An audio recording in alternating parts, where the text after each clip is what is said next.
இந்தியாவில் அண்மையில் அறிமுகமாகி இருக்கும் மலிவு விலை உடல் எடை குறைப்பு மருந்துகள் பற்றி இந்திய மருத்துவ சங்கம் விடுத்திருக்கும் எச்சரிக்கை பரபரப்பை ஏற்படுத்தியுள்ளது.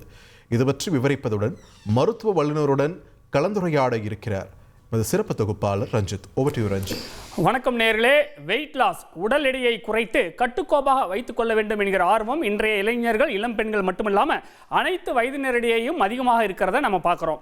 இந்தியர்களின் உணவு பழக்கத்தால் உடல் எடை பிரச்சனை இங்கே ரொம்பவே காமனாக இருக்கின்றது. இந்த சூழலில் தான் அண்மையில் இந்திய சந்தையில் மலிவான விலையில் அறிமுகமாக இருக்கும் உடல் எடை குறைப்பு மருந்துகள் மருத்துவர் பரிந்துரை இல்லாமல் எடுக்க வேண்டாம்னு இந்திய மருத்துவர்கள் சங்கம் எச்சரிக்கை விடுத்திருக்கின்றது. மேலும் தவறாக பயன்படுத்தப்படுவதை தவிர்க்கவும் கட்டுப்படுத்தவும் சீக்கிரமே மத்திய அரசுக்கு இந்திய மருத்துவர்கள் சங்கம் கோரிக்கை மனுவையும் அனுப்ப உள்ளதாக தகவல் வெளியாகியுள்ளது.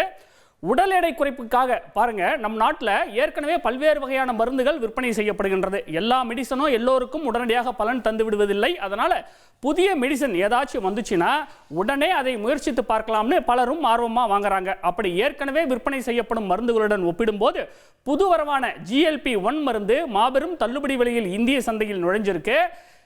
நீரிழிவு நோய் நிபுணர்கள் அல்லது பொது மருத்துவத்தில் MD முடித்தவர்கள் மட்டுமே பரிந்துரை செய்ய அனுமதிக்கும் அளவுக்கு இதன் விற்பனையை கட்டுப்படுத்த வேண்டும் அப்படின்னு மத்திய அரசுக்கு வலியுறுத்த போறோம்னு இந்திய மருத்துவ சங்கத்தின் தலைவர் டாக்டர் அனில்குமார் ஜே நாயக் சொல்லியிருக்கிறாரு.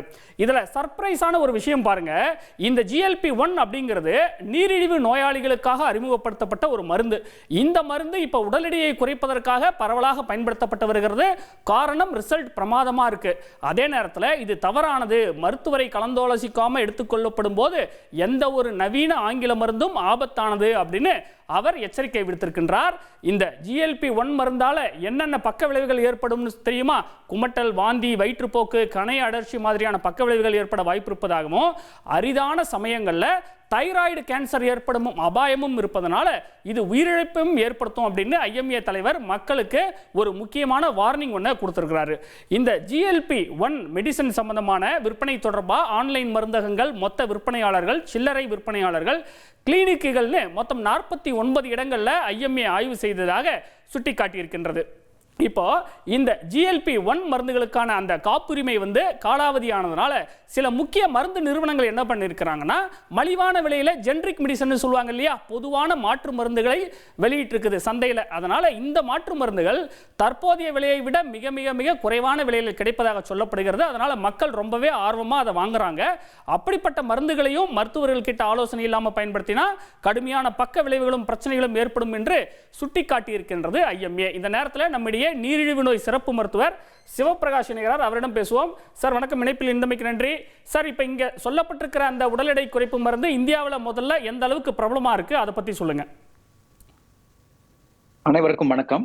இந்த GLP-1 அப்படின்னு சொல்லக்கூடிய மருந்துகள் ஏதோ புதுசா கண்டுபிடிச்சு வந்த மருந்துகள் கிடையாது. கிட்டத்தட்ட முதல் GLP-1 மருந்து 2005லயே கண்டுபிடிக்கப்பட்டது. அது மார்க்கெட்டுக்கு, சந்தைக்கு வந்தது. ஆனா சர்க்கரை நோய் சிகிச்சைக்காக வந்தது. அதுக்கப்புறம் ஒவ்வொரு ஜெனரேஷன் GLP-1 ட்ரக்ஸுக்கும் ஒவ்வொரு சமயத்துல வந்துட்டு இருந்தது. இப்ப சமீப காலமா வந்த ஒரு மருந்துக்கு உடல் எடை குறைப்பு அதிகமா இருப்பதால ஏன் இதை உடல் எடை குறைக்கிறதுக்கு யூஸ் பண்ணக்கூடாது அப்படின்னு சொல்லி பல ஆராய்ச்சிகள் பண்ணி அதை இப்ப உடல் எடை குறைப்புக்கு, அதாவது சர்க்கரை அல்லாதவர்களுக்கும் உடல் எடை குறையறதுக்காக இந்த மருந்துகளை பயன்படுத்துறதுக்கு நமக்கு பர்மிஷன் கொடுத்திருக்காங்க. அந்த மருந்துகளோட பேட்டன்சி முடிஞ்சதுனால இப்ப சமீப காலமா அடுத்த ஒரு 4-5 நாட்கள்ல பாத்தீங்கன்னா மிக மிக குறைவான விலையில், கிட்டத்தட்ட 50-70% குறைவான விலையில நம்ம மார்க்கெட்ல வரப்போகுது. இப்போ இந்த ஜென்ரிக் மெடிசனை முதல்ல பயன்படுத்துறது சரியா சார்? ஏன்னா அது சுகருக்காக கண்டுபிடிக்கப்பட்டது அப்படின்னு சொல்றீங்க. அப்ப டயபெட்டிஸுக்கான ஒரு மருந்தா எடை குறைப்புக்கு பயன்படுத்துவது உங்களை போன்ற மருத்துவர்கள் அதை ஆமோதிக்கிறீங்களா? அப்படி இல்ல, அதாவது இது முதல்ல எப்படி வேலை செய்யுதுங்கிறத நம்ம புரிஞ்சுக்கணும். GLP அப்படின்னு சொல்லக்கூடியது குளுக்கோகான் லைக் பெப்டைடு, ஒரு ஹார்மோன். இது நம்ம வயத்துல சுரக்கக்கூடிய ஒரு ஹார்மோன், இன்கிரிட்டின்னு சொல்லுவாங்க. பொதுவா இது மிக குறைவான நேரத்துக்கு தான் நம்ம உடம்புல சுரக்கிறது வேலை செய்யும். இது தொடர்ச்சியா வேலை செய்யறதுக்கு தான் இதை மருந்தா கொடுக்குறாங்க. இது என்ன செய்யுதுன்னு கேட்டீங்கன்னா, முதல்ல நம்ம கணையத்துல இன்சுலின் சுரக்கிறத கொஞ்சம் அதிகப்படுத்தும். அடுத்து 2வது முக்கியமான விஷயம் என்னன்னா, நம்ம வயத்துல இருந்து உணவு செரிமானமாகிற வேகத்தை குறைக்கும். ஸோ ஸ்லோ டைஜஷன் ஆகும். அதனால வயிற்றுல இருந்து உணவு காலியாகிற நேரம் டிலே ஆகும். இதனால நமக்கு வயிறு ஃபில் ஆயிடுச்சு, சீக்கிரமா நம்ம வயிறு வந்து கொஞ்சம் உணவு எடுத்துக்கிட்டாலே நம்ம வயிறு ஃபில் ஆயிடுச்சு, உணவு எனக்கு போதும் அப்படிங்கிற ஒரு சமிங்கைய வந்து நம்ம மூளைக்கு வந்து இந்த மருந்து கொடுக்கறதுனால அதிகப்படியான உணவு எடுத்துக்கிறத வந்து தடுக்க முடியும். அதே போல ஒரு சிலர் வந்து பாத்தீங்கன்னா, எனக்கு சாப்பிட்டோன்னே ஒரு ஸ்வீட் சாப்பிட்டாதான் நல்லா இருக்கும் டாக்டர், இல்ல ஒரு தேங்காய் மிட்டாய் சாப்பிட்டாதான், இல்ல வந்து கடலை மிட்டாய் சாப்பிட்டாதான் நல்லா இருக்கும், இப்படின்லாம் ஒரு எண்ணம் இருக்கும் செரிமானத்துக்கு. அது எல்லாமே தடுக்கப்படும். சோ எவ்வளவு உணவு அவங்களுக்கு தேவையோ அந்த உணவை எடுத்தோடனே அவங்க உடம்பு அந்த ஜிஎல்பி ஹார்மோன்ஸ் வந்து போதும் அப்படிங்கிற ஒரு எண்ணத்தை கொடுத்துரும். இதனால சர்க்கரை குறையுது, இன்னொரு பக்கம் வெயிட் குறையுது. சோ இந்த வெயிட் குறையறனால நிச்சயமா இன்னைக்கு இருக்கிற எல்லா வியாதி கூட்டங்களும் குறையறதுக்குரிய வாய்ப்புகள் இருக்கு. அதனால வந்து வெயிட் குறையறதுக்கு இந்த சிகிச்சை முறைங்கிறது ஒரு சரியான சிகிச்சை முறை தான். இப்போ பலன் சிறப்பாக இருக்கும் அப்படின்னு நீங்கள் சொல்கிறீங்க. அதே நேரத்தில் இப்போ ஐஎம்ஏ தலைவர் சுட்டி காட்டியிருப்பது வந்து பக்க விளைவுகள், குறிப்பாக தைராய்டு கேன்சர்லாம் கூட வர்றதுக்கு வாய்ப்பு இருக்குன்னு சொல்லியிருக்காரு. அந்த எச்சரிக்கையை எப்படி பார்க்குறீங்க? இது ரொம்ப முக்கியமா பார்க்க வேண்டிய விஷயம் என்னன்னு கேட்டீங்கன்னா, இன்னைக்கு வந்து அதிகமா தேடப்படுற விஷயம் என்ன இந்தியால அப்படின்னு பாத்தீங்கன்னா, உலகம் பூராமே வந்து எடை குறைப்பது எப்படி. சோ இந்த எடை குறைப்பது எப்படின்னு சர்ச் பண்ணி நிறைய வந்து ஆராய்ச்சிகள் பண்ணி இதை பண்ணலாமா அதை பண்ணலாமான்னு பண்றவங்க இந்த மருந்துகளை மருத்துவரோட ஆலோசனை இல்லாம ஓவர் த கவுண்டரா வாங்கறதுக்கு ட்ரை பண்றாங்க. அது இல்லாம இந்த வெயிட் லாஸ் சென்டர்ஸ் அப்படின்னு சொல்லக்கூடிய இடங்கள்ல மருத்துவரோட அனுமதி இல்லாம இல்லைன்னா ஆலோசனை இல்லாம அவங்களும் இதை யூஸ் பண்றாங்க. சோ காஸ்மெட்டிக்கா இது யூஸ் பண்ணும்போது, சரியான புரிதல் இல்லாம யூஸ் பண்ணும்போது இந்த பின்விளைவுகளை வந்து தவிர்க்க முடியாம போறதுக்கு வாய்ப்பு இருக்கு. உதாரணத்துக்கு நீங்க சொன்ன மாதிரி இந்த வாந்தி இல்லைன்னா வந்து வயிற்றுப்போக்கு, இந்த மாதிரி பிரச்சனைகள் எல்லாம் பொதுவா இந்த மருந்துக்கு வரக்கூடிய ஒரு பிரச்சனை தான். அது வந்து கொஞ்ச நாள்ல அகன்றுடும், அதனால பயப்பட வேண்டியதில்லை. ஆனா இதே மருந்துக்கு கணையத்துல பாங்க்ரியாடைட்டிஸ் அப்படின்னு சொல்லக்கூடிய ஒரு மிக தீவிரமான பாதிப்பு ஏற்படுறதுக்கு வாய்ப்பு இருக்கு. அதனால அவங்க இந்த மருந்தை யூஸ் பண்றதுக்கு முன்னாடி கணையம் எந்த அளவுக்கு இருக்கு அப்படிங்கறத தெரிஞ்சுக்கிட்டு யூஸ் பண்ண வேண்டிய அவசியம் இருக்கு. அதே போல நீங்க சொன்ன மாதிரி இந்த தைராய்டு கேன்சர் ரிஸ்க் அப்படிங்கிறது மிக மிக குறைவான அளவுல இருந்தால் கூட அவங்களுக்கு தைராய்டு சம்பந்தமான பிரச்சனைகள் இருக்கா அப்படிங்கிற புரிதலை கொண்டு வந்துட்டு அதுக்கப்புறம் இந்த மருந்தை தொடங்குறது ரொம்ப அவசியமான ஒரு விஷயம். இன்னொரு முக்கியமான விஷயம் என்னன்னா, எவ்வளவு டோஸ் எடுத்துக்கணுங்கிறது நிறைய பேருக்கு தெரியாது.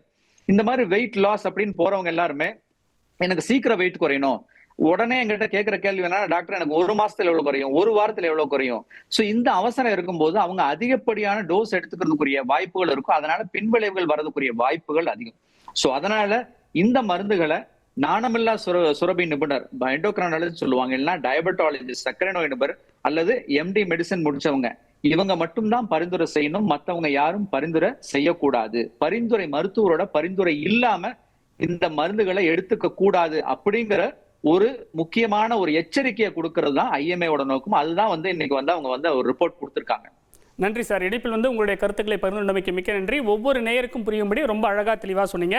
நேயர்களே, இந்த வெயிட் லாஸ் ட்ரக்கை பொறுத்த வரைக்கும் இதனுடைய ரிசல்ட் அப்படிங்கிறது ரொம்ப பிரமாதமாக இருக்குது அப்படின்னு மருத்துவர்கள் சொல்கிறாங்க. அதே நேரத்தில் கண்மூடித்தனமாக எல்லோரும், ஒரு உதாரணத்துக்கு நீங்கள் வந்து உடல் எடை குறைப்புக்காக முயற்சி செஞ்சீங்க அப்படின்னா உங்களுடைய உறவினர்களோ இல்லை நண்பர்களோ இதை பயன்படுத்தி பார்த்து அது எனக்கு நல்ல ரிசல்ட்டை கொடுக்குது அப்படின்னு சொன்னால் செவி வழியாக நீங்கள் யாராவது சொல்கிறத கேள்விப்பட்டு மட்டுமே நேரடியாக இந்த மருந்தை ஓவர் த கவுண்டரில் வாங்கி பயன்படுத்தக்கூடாது.